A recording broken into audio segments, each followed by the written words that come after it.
Well, hello everyone. My name is Max Cook. I am BTS Spark Head of Canada with my colleague Sean Slade, Head of US East for BTS Spark.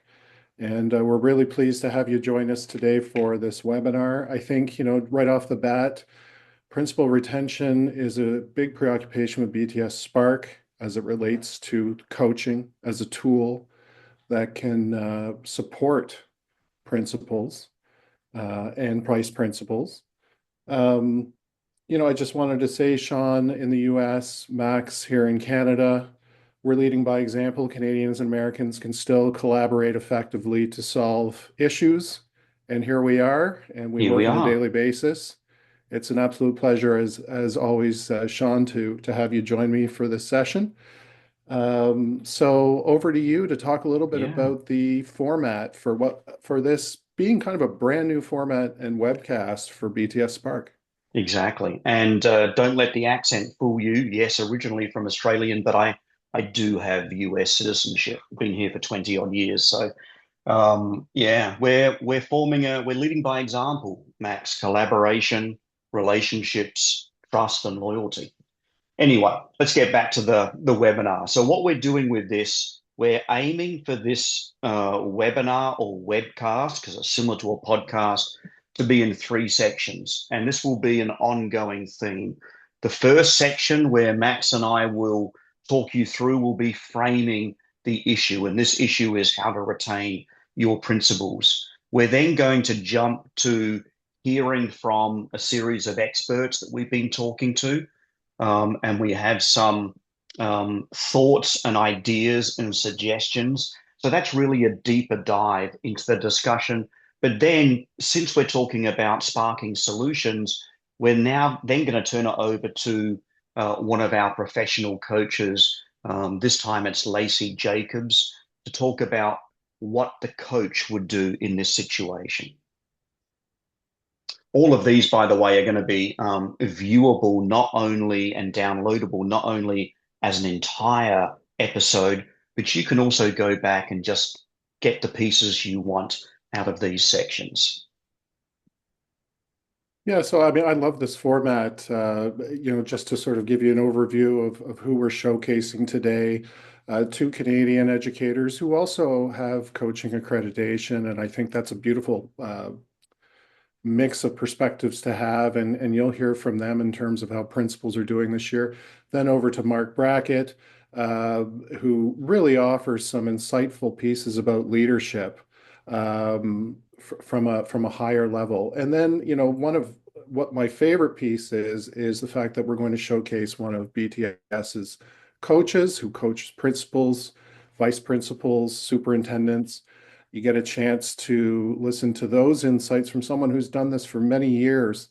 And, we're really pleased to be able to showcase that, to put a face, an actual face to our coaches to give you a sense of what, folks could expect when they're meeting a coach and getting some support. So all of this in far less than an hour, Sean. Let's get to it. Look forward to working with you through this. Exactly. And there's always some apprehension when people hear about coaches and what coaching is and so on. We think it's actually good for you to hear it straight from the coach. All right, you know who we are, Max and Sean. So let's jump into it right now. And I imagine with the people on this webcast, most of these facts you may have already read or seen or heard of, but this one comes from the Learning Policy Institute, and also the Secondary School Principals came out with a report just recently talking about the number of um, principals surveyed that are considering leaving their positions. And it's something that's been growing over the last couple of years, pretty much for obvious reasons, as well as we've gone through COVID and we've gone through post COVID. But what was interesting was when they looked at the reasons, it's not just the outside pressures that are coming in, but it's really how the leader is trying to respond to those pressures. And so they put it into two areas, one of workload of self. So your own personal well-being, your own personal stress that you're carrying around, but it's also the workload of others. And then when you look at those, the workload of others, we're not talking about instructional walkthroughs or scheduling or some of those duties and tasks of leadership. But we are talking about leadership generally. We're talking about collaboration, engagement, staff and student well-being, including mental health, um, diversity, equity, and inclusion, which has been again in the news recently, and building relationships. And so when I look at it, I almost see that it's a pivot point or a watershed between the old style of leadership and what's needed in the new style of leadership. A lot of the principals who are feeling burnt out are the ones who are carrying the weight and pressure of others on their shoulders. They're also trying to run and lead in a traditional way in terms of the tasks and the duties of leadership, but they're being required and requested to actually be more of a group leader at the same time. So their duties and their responsibilities continue to increase. Here's an example of a quote from one principal that talks about, yeah, emotionally and physically, it's taking its toll. And really, you can't continue at this pace. It's somewhat of a truism that the higher up that you go in your careers and the higher up that school leaders go, whether it's becoming a principal or going into the district office or a superintendent, you get more people to look after, but you actually get fewer peers and people that you can reach out to and connect to. So your role is becoming more onerous and more isolated at the same time. And by isolated, I don't mean that you're necessarily in a rural area. I mean isolated because you don't have people that you can turn to. Part of that, as we'll hear from Lacey later on, is because of our own fear and apprehension in asking for help or maybe even just asking advice of other people. Many of us still have this idea that we need to be the all knowing, all seeing, all doing leader. And to be honest, that's an unworkable situation. Let me give you a little example. This is principals leaving the profession. And as you can see, it's been increasing over recent years. What this doesn't show in this graph, and this was the latest one I could find, it doesn't show what we've gone through the last 4 years. So it doesn't show the burnout and principals leaving during COVID years. It doesn't show what the burnout and the pushback has been in the post-COVID years. It doesn't show mental health that's really risen, not only in students, but communities and also educators themselves. It doesn't talk about or show the introduction of artificial intelligence, which may not be as dramatic as COVID, but it is making changes to what we do and why we do it. It doesn't show the recent policy changes. It doesn't show the VUCA world that we are entering. If you haven't heard of the word VUCA, it actually comes from the US military in the 80s, was adopted by business, and basically describes the world that we're entering into, one that is volatile, uncertain, complex, ambiguous. And I think we can all sort of relate to that in the current times. So imagine that the numbers are going to probably increase and increase quite dramatically. Yeah, Sean, I mean, in listening to you, it just brings up thoughts from the stakeholder leaders I speak with, and that school leaders are more discouraged than they've ever been. In a place maybe over 10 years ago where Leaders would have been proud and very content with their leadership roles. They're just discouraged. And I think, in listening to you, some of this, because of the potential mental well-being aspects of this and the little bit of stigma attached, considering the traditional leadership role of a principal and vice principal, all knowing, as you said, difficult to show vulnerability, particularly in a public arena. And I think it's that under the radar of this issue, you have to ask yourself, why is this not a bigger issue even in the public domain when we're losing school leaders and the effect that that can have on students, on staff, on the school community culture? So in Canada, it was much more difficult to get some stats on how many principals are actually leaving the profession. So largely what I'm hearing is anecdotal, but it's a crisis, and this is what I'm hearing. But I did find some data from various sources that paint a picture of why principals are leaving from various angles. If we look at this one here that comes from People for Education, which is a pan-Canadian advocacy group that I appreciate a great deal for their knowledge mobilization. They do a principal survey every year to get a sense of the trends and the pulse of principalship. And so this particular graph comes from 2019 or 2022.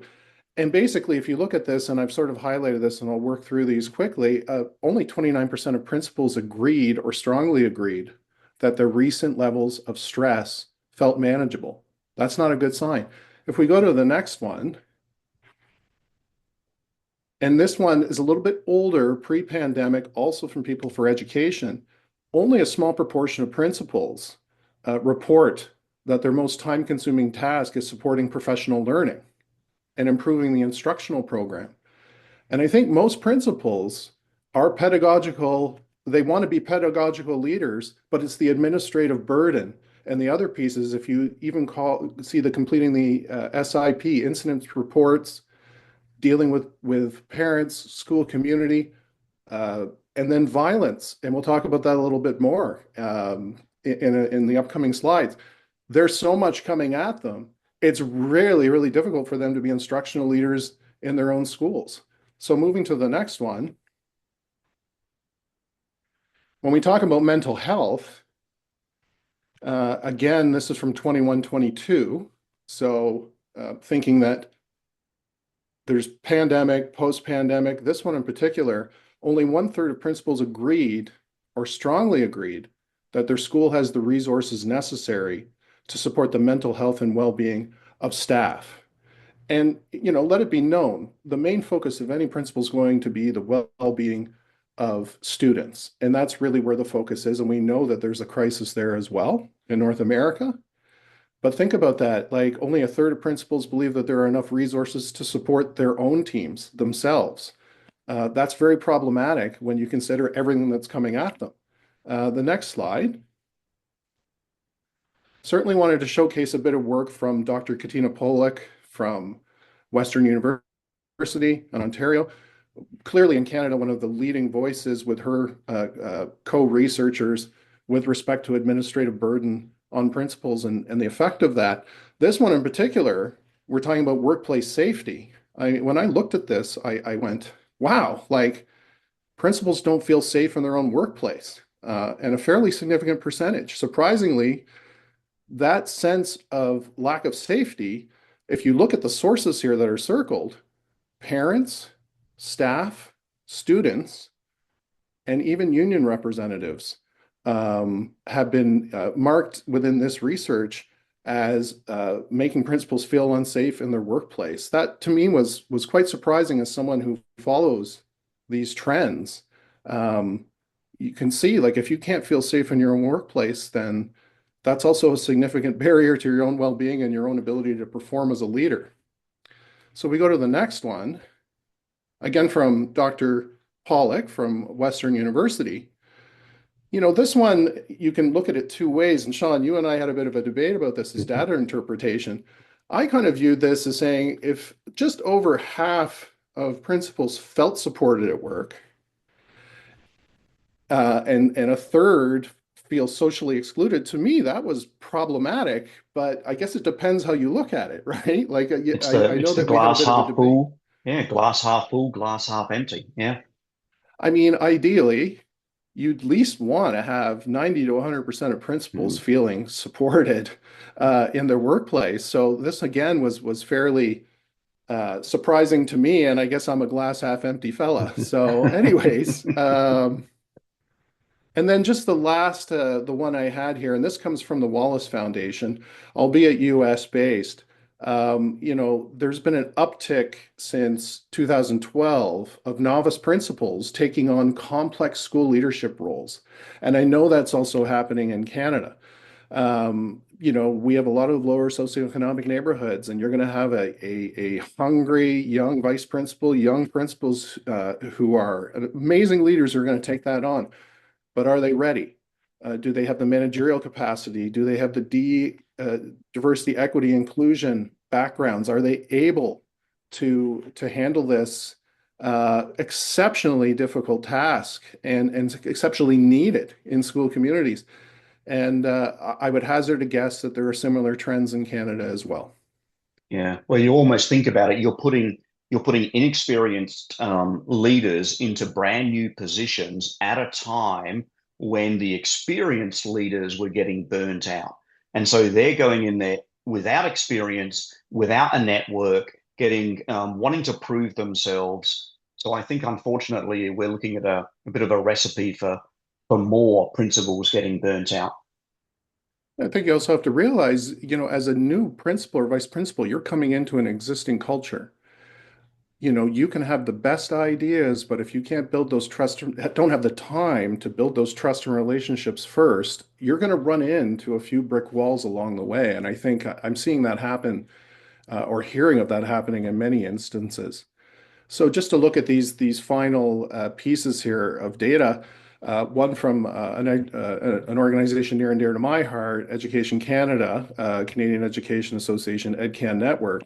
If you look at research showing that principals burn out and leave the profession in 4 years or less, but it takes 5 to 7 years for a principal to have a significant impact, you're losing principals before they even reach Mm. the vision that they hope to attain to transform their schools. And, to me, that's the most tragic thing when the system that we can't find ways to support them to a point where we can have preventative measures that keep them in their roles. And I think this is really the crux of what's driving me to be focusing on this work. Over to you, Sean. Yeah, and it's one thing that, we talk about how the culture of the school and the location actually comes down from leadership. And so if you have stressed leaders, if you have stressed superintendents, if you have stressed principals, that is going to flow down into the school at the same time. Yeah, we paint a bit of a bleak picture here, but we don't want to sugarcoat it, and we don't want to undersell the situation that we're in. Education is going through a momentous change, just as society and community is going through a momentous change as well. And rather than just bringing more younger people into those roles without trying to respond to the stresses that we know about, is just foolhardy. We're going to burn people out. They're going to leave the profession. And unless we start to change some things, it's going to be a continuous cycle. We're going to hear from some leaders at the moment, because it's one thing to hear about or read charts and quotes. It's another thing to hear it from the leaders themselves. So you have a couple of Canadian leaders here, Max. Yes. So, and just to say, again, Sean, like this point about a lot of like we do paint a bleak picture, but I think that is very purposeful because I think a lot of this flies under the radar yet. So, let's work together to build a better picture and support these amazing principles. So yes, I would like to showcase the voices of two stakeholders in the system. Doriana Rosati is a former principal and now a coach. And Andrea McComb is Director of Professional Learning and Development for the BC Principals Vice Principals Association.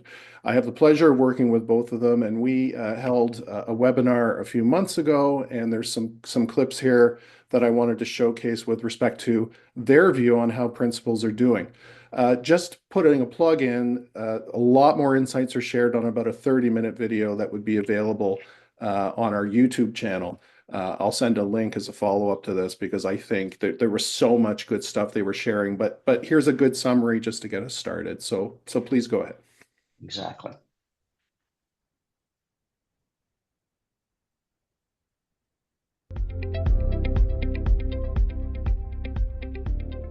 The reality is that the demands are increasing and the stress is intensifying.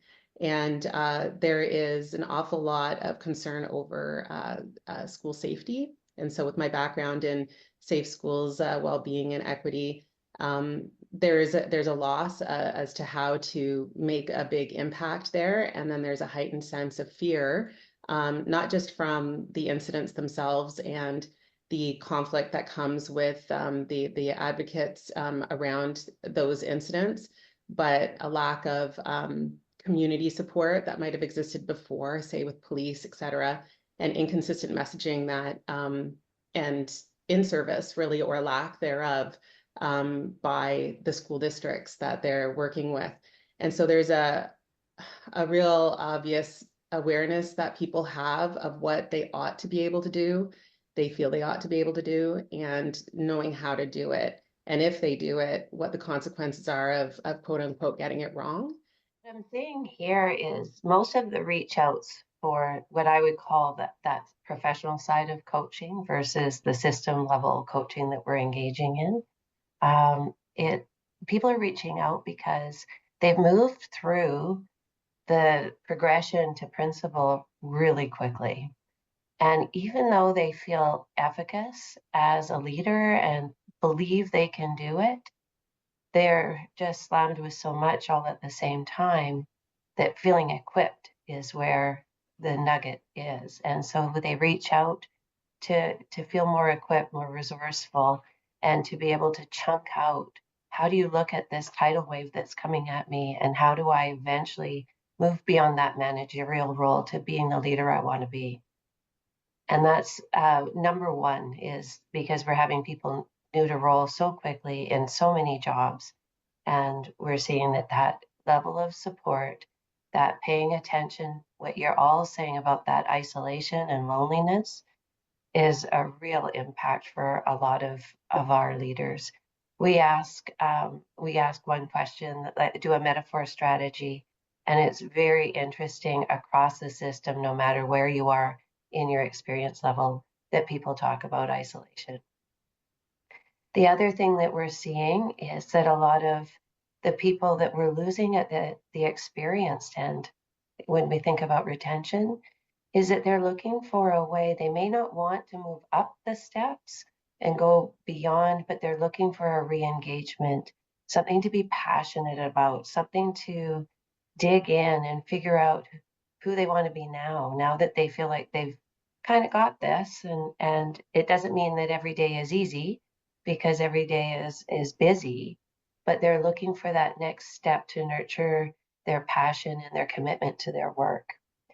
The other thing we're seeing is that that some of the people that have gone to, say, remote areas are feeling like they're not connected. So then what they do is, when you look at the dimmer switches of their energy and effort, the dimmer switch of work goes like this. The dimmer switch of relationships in life go like this. And the dimmer switch to themselves and commitment to themselves goes down, because it's easier just to stay completely engrossed in work than deal with that isolation. And so that isolation really being top of mind. And the other thing we're seeing is that when people are new to role and maybe not understanding the larger context, that they end up getting feedback, harsh feedback, that hurts their soul. And so supporting people in working through something, they've become self-aware, And now I don't know what to do about it because they're dealing with the hurt of becoming self-aware in a really harsh way. And supporting them through that to find their agency is really the crux of where we're seeing sort of that professional piece. Because I have two roles. I support principals in learning coaching skills and informal coaching skills, but I also support in a coaching capacity individually.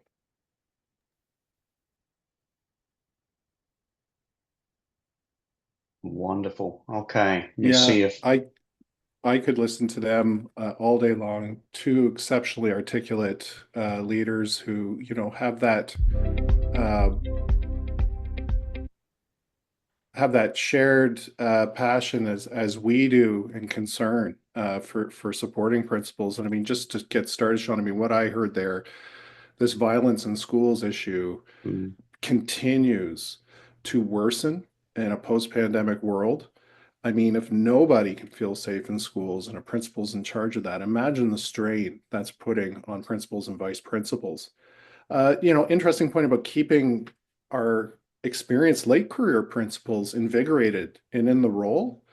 And then, hire too young too soon, is a theme that I think, we can continue to explore. Um, they're human. They need nurturing, they need support. And, the public and public education, you can get pressure from all sides. And, on a daily basis, that's going to take its toll. So, they just a beautiful articulation from both of them on that front. yeah, exactly. And the words that I picked up as well was similar. It was talking about the isolation, the being on your own, not having people to turn to. It was wanting to develop agency, so some self-control over the situation and your own well-being. And it's changing that managerial role into a leadership role. All right, I want to hear from, I believe this is the right video, so we'll see. I want to hear from Mark Brackett. We had him on again a couple of episodes back, talking about the social emotional awareness and development, and also what kind of leader people want to work underneath as well. The number one characteristic was someone who listens. Number two, non-judgmental.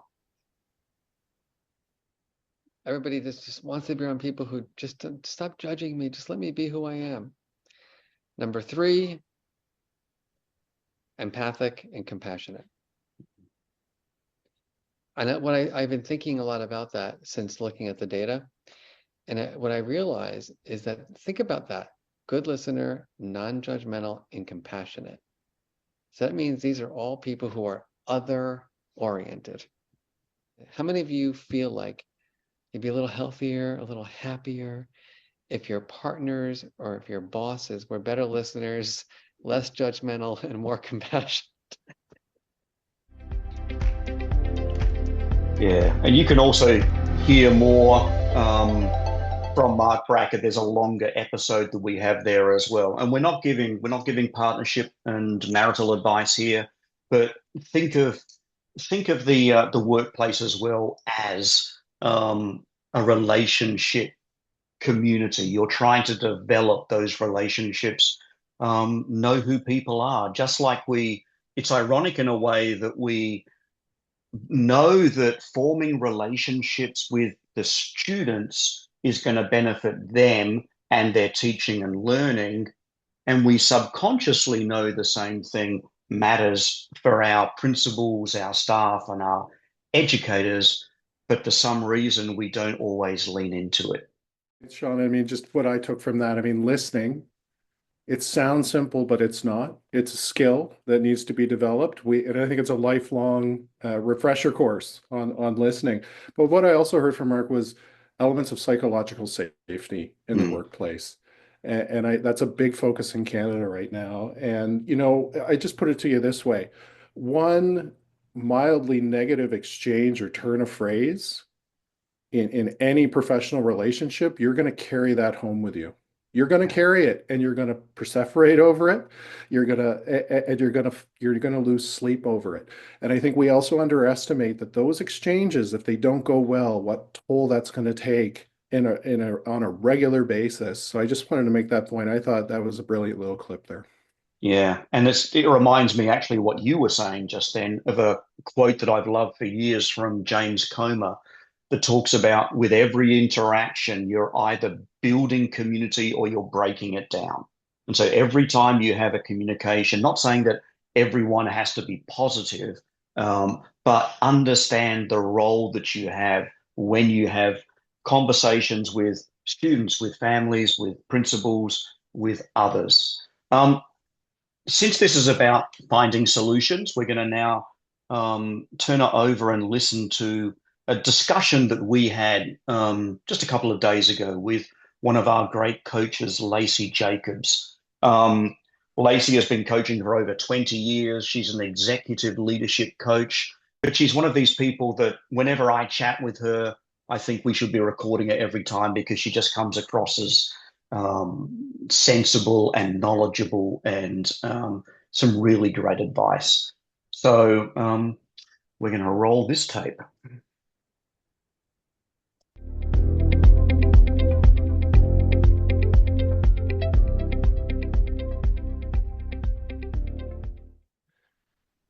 So Lacey, you watch these videos. You heard from some of the stakeholders in the field about how principals are doing this year. Obviously, we're hearing some difficult stories about feelings of isolation, of burnout, frustration. We're losing a lot of good people in the profession. I'm just wondering, you as a professional leadership coach, hearing these issues that principals are grappling with, how would you focus your help with them, with the principals? Yeah, Max, that's a great question. I do believe that it is imperative as a coach to go into these conversations being completely present, to the people that we are coaching. It's a very delicate time right now, and people are struggling in ways that definitely I've seen this before and not to this magnitude. So what I have been noticing, I would throw in another word that I've been seeing with some of the leaders that I've been coaching, which is despair. In some situations, people are coming in more hopeless than they have before in a coaching conversation. So being present with them and creating the kind of space where they can explore these emotions, I think is critical. I do believe if someone has not had coaching, there's this idea that it's not a place for emotions, that it's supposed to be just about work. And that's not true. It is a perfect place to have a conversation about things like burnout and isolation, frustration. So more than anything, I think as coaches, we have to lean in and create the kind of space where someone like a principal would feel safe enough to share what's happening for them. Because they're in such a public facing role, it's hard to trust people. It's hard to believe that they deserve a space where these types of conversations can take place.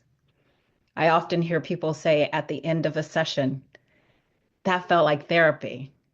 And I remind them, we didn't go into their childhood, we didn't go into diagnosing them in any way. And that, yes, hopefully it felt therapeutic. I believe it is when you don't typically have a place where you can have conversations where someone has your back and listens in a way where it gets to be about you.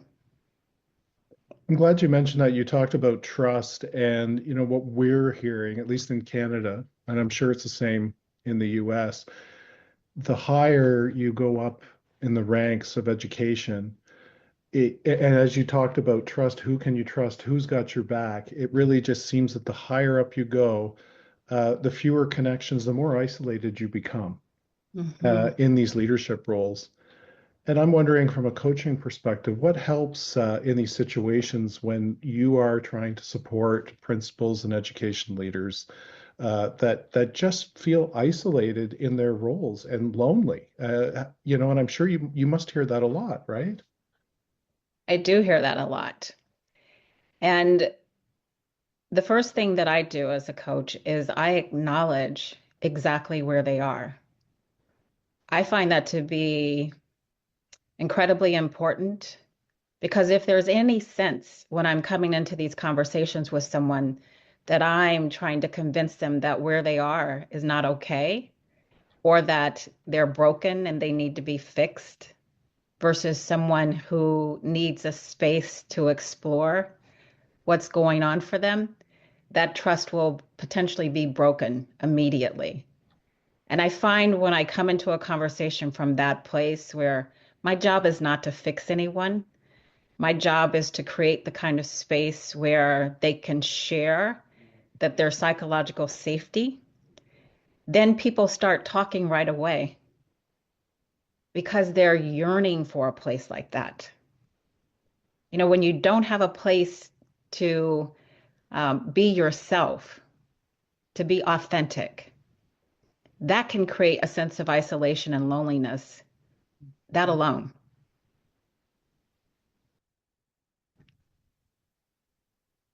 Yeah, thank you, Lacey.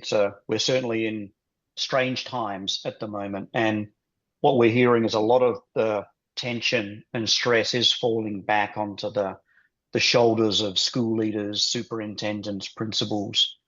Um, so while we may not be able to stop some of this outside noise, are there things that we can suggest or do to help leaders um, in these times? You talked about creating safe spaces in the coaching scenarios, but are there things that superintendents can be doing to support their principals and their school leaders?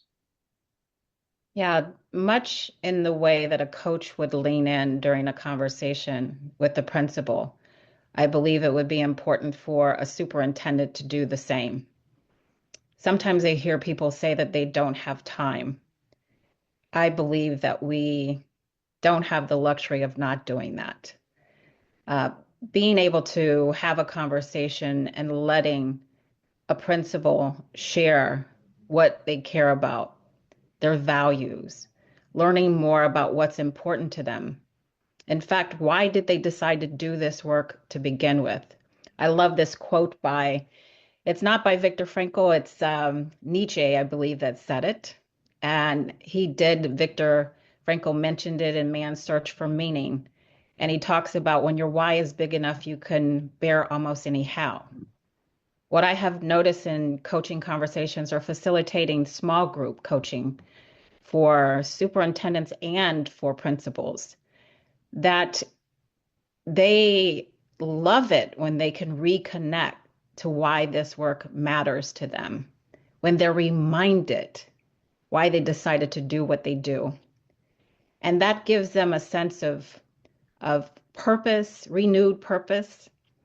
I think it energizes them and inspires them. And it's just even sitting in that space with someone can make a difference. It can shift these feelings of isolation and loneliness into recognizing that they do not forget that they make a difference every day in the lives of many people.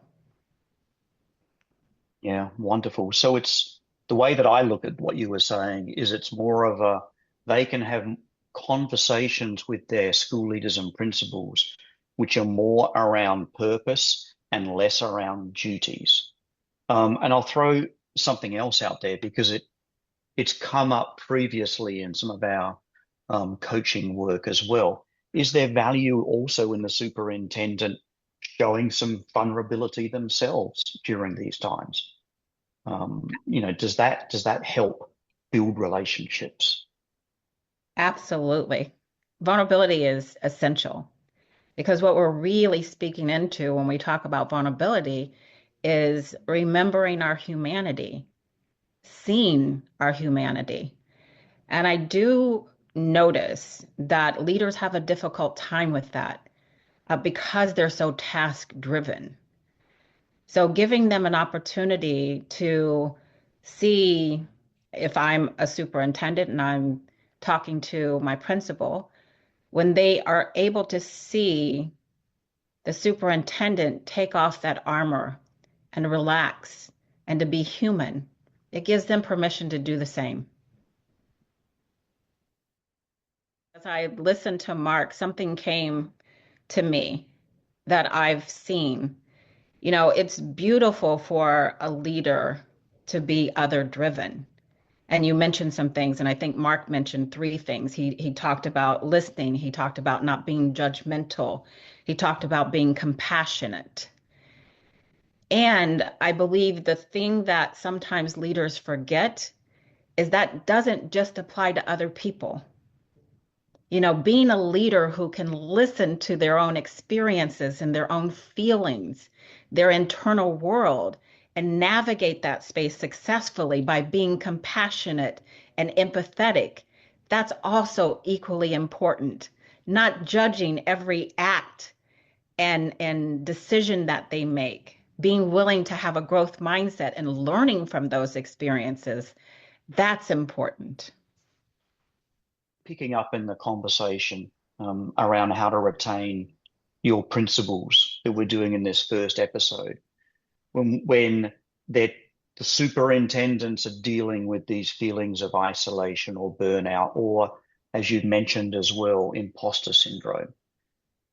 If there was a one sentence or a Cliff Notes statement that you want to provide to sort of sum up, what is the mindset or the perspective that superintendents need to take in order to help their principals in these times?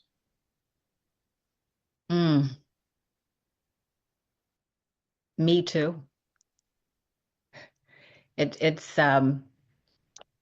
whatever I'm asking of my principals, I need to include myself.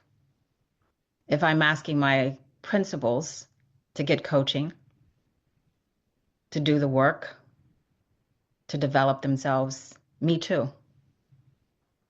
If I am encouraging my principals to take time for themselves, to practice self-care, me too. Whatever is true for those that I'm leading, me too. I cannot exclude myself from that equation. That's what I would say.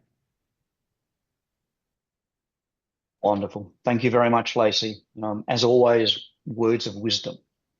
Thank you. So, much appreciated.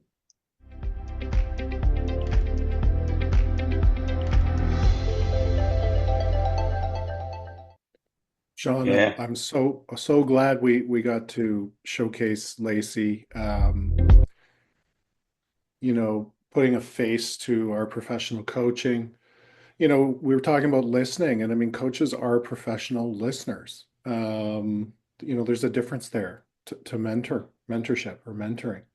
A safe, confidential space, the importance of that, helping school leaders and superintendents reconnect to what really matters. And, you know, I love that statement. She said anything about leading by example. And you know what I wrote down? I thought, it's okay to be coached.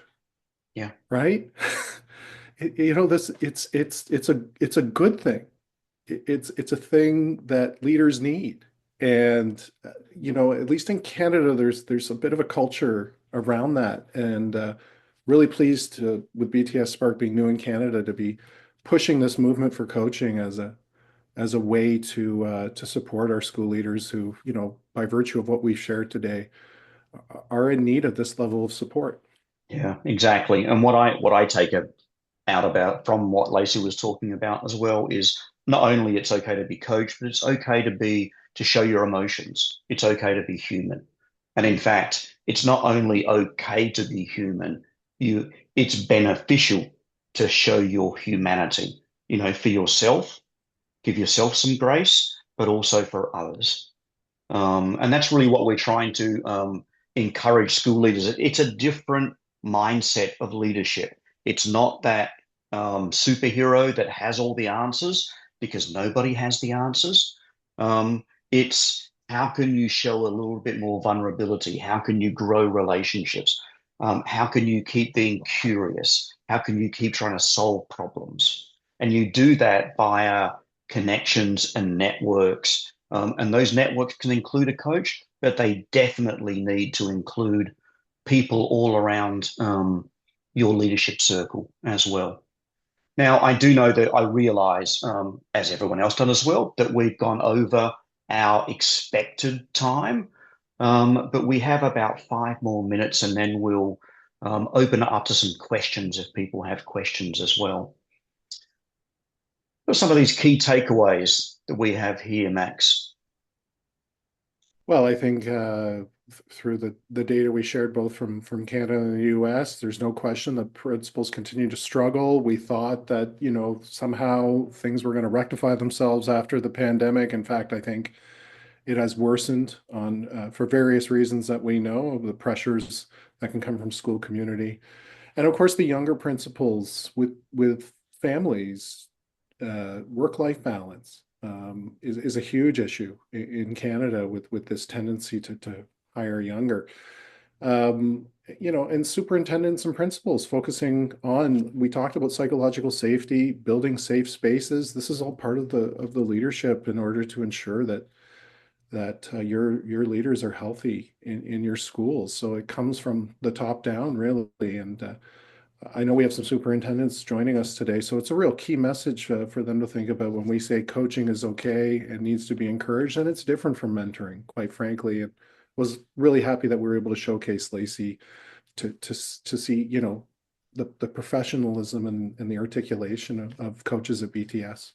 Yeah, and there's one thing, I keep going back to those graphs that we showed about the number of principals who are leaving.